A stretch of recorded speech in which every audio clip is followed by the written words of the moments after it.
할렐루야. 사랑하는 대강의 가족 여러분, 오늘 하루도 하나님의 말씀과 동행하는 삶이 되길 소망합니다. 오늘 함께 나눌 하나님의 말씀은 마태복음 3장 11절에서 17절 말씀입니다. 나는 너희로 회개하게 하기 위하여 물로 세례를 베풀거니와 내 뒤에 오시는 이는 나보다 능력이 많으시니 나는 그의 신을 들기도 감당하지 못하겠노라. 그는 성령과 불로 너희에게 세례를 베푸실 것이요 손에 키를 들고 자기의 타작마당을 정하게 하사 알곡은 모아 곳간에 들이고 쭉정이는 꺼지지 않는 불에 태우시리라. 이때 예수께서 갈릴리로부터 요단강에 이르러 요한에게 세례를 받으라 하시니 요한이 말려 이르되 내가 당신에게서 세례를 받아야 할 터인데 당신이 내게로 오시나이까. 예수께서 대답하여 이르시되 이제 허락하라. 우리가 이와 같이 하여 모든 의를 이루는 것이 합당하니라 하시니 이에 요한이 허락하는지라.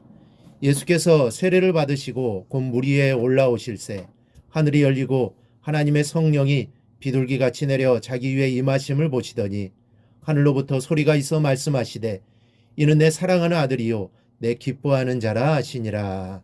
아멘. 이 세례 요한의 명성은 이미 많은 이스라엘 사람들에게 알려져 있었고 그중 어떤 사람들은 그가 기다리던 그리스도 곧 메시아가 아닌가 하고 기대하는 사람들도 있었습니다. 그러나 세례 요한에게 그들의 생각은 전혀 터무니없는 것이었습니다. 그는 전에도 말했던 것처럼 그의 임무 곧 그리스도의 선구자 또는 하나님의 이정표 이상의 권한을 행사하려 하지 않았습니다. 그러한 그가 오늘 이제 때가 되자 아주 적절하게 사람들에게 예수님을 소개합니다. 나는 너희로 회개하기 위하여 물로 세례를 베풀거니와 내 뒤에 오시는 이는 나보다 능력이 많으시니 나는 그의 신을 들기도 감당하지 못하겠노라. 그는 성령과 불로 너희에게 세례를 베풀실 것이요.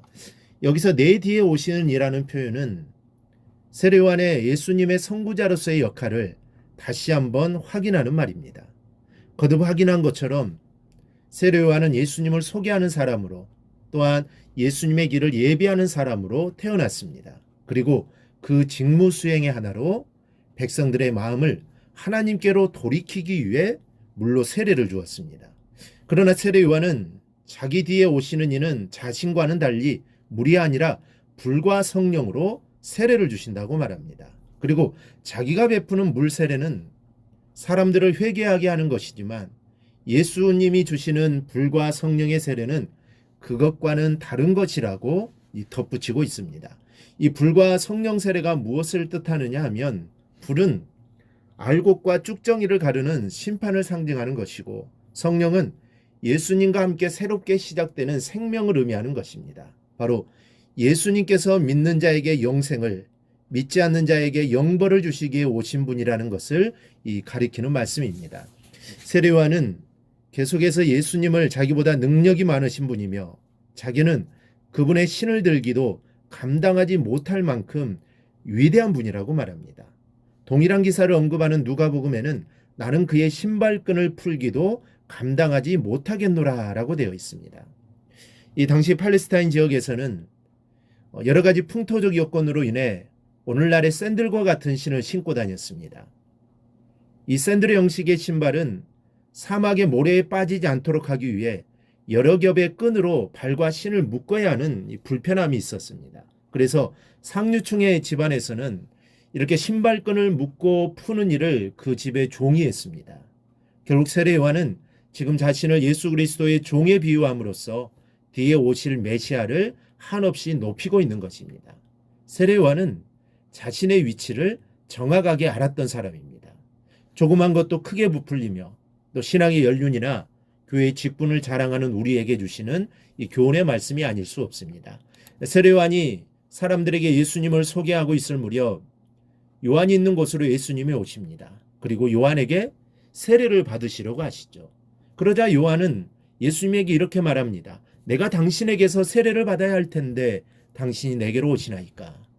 세례 요한의 이 반문에 예수님이 말씀합니다. 이제 허락하라. 우리가 이와 같이 하여 모든 의를 이루는 것이 합당하니라. 자신이 요한에게 세례를 받는 것이 하나님의 의를 이루는 것이라는 말씀입니다. 즉 하나님의 의를 이루는 일에는 누구도 예외가 있을 수 없다는 의미의 말씀입니다. 즉 하나님이 독생자이며 아무 죄도 없으신 예수님 자신조차도 비록 죄를 씻는다는 의미를 가진 물세례일지라도 사람으로 오신 이상에는 하나님이 정해놓으신 뜻에 순종해서 다른 사람들처럼 세례를 받아야 한다고 말씀하시는 겁니다. 하나님의 백성은 누구나 하나님의 뜻, 의를 이루어야 합니다.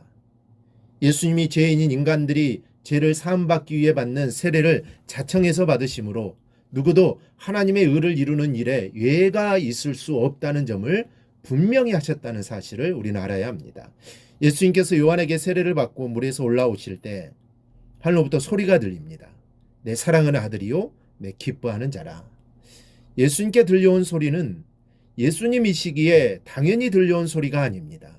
하나님의 뜻을 이루고 하나님의 의를 이루려는 마음으로 죄가 없음에도 불구하고 죄를 사하는 세례를 받으셨을 때 들려온 소리입니다. 즉 하나님의 정하신 뜻을 따르셨기에 들으실 수 있었던 소리라는 말씀입니다. 칭찬도 그렇지 않습니까? 결과가 나타나지 않았는데 칭찬을 할 수 있습니까? 결과를 보고 칭찬하는 것입니다. 그렇다면 여러분들에겐 어떤 결과들이 있습니까? 좋은 결과를 얻기 위해 지금 힘쓰고 있는 하나님의 일이 무엇입니까? 우리는 하나님의 의를 이루어야 합니다. 하나님이 세상에서 이루시고자 하는 그것을 행할 수 있어야 합니다. 세례 요한의 자랑거리는 오직 예수였습니다. 우리의 자랑거리도 마찬가지입니다. 이 예수를 자랑하는 일이 바로 우리가 세상에서 이루어 드릴 수 있는 하나님의 일인 것입니다. 그러므로 여러분 오늘도 예수를 자랑하며 사십시다. 전도하며 살자는 말씀인데 입술로 하는 전도뿐 아니라 생활로 하는 전도도 중요합니다. 예수님께서 하나님의 의를 이루시고자 직접 세례를 받으신 것처럼 하나님 말씀에 순종하는 실제적 삶으로 예수님이 어떤 분이신지 보여주는 게 예수를 자랑하는 것이요 또 전도하는 것입니다. 세례 요한이 자신의 뒤에 오시는 예수를 오히려 앞세운 것처럼 우리도 그렇게 사십시다. 오늘도 변함없이 겸손하게 모든 영광을 하나님께 돌려드리며 사는 성도들이 되기를 주님의 이름으로 축원합니다. 오늘 묵상한 말씀을 굳게 잡고 삶으로 실천하며 살아내는 대강의 모든 성도들이 되기를 축복합니다.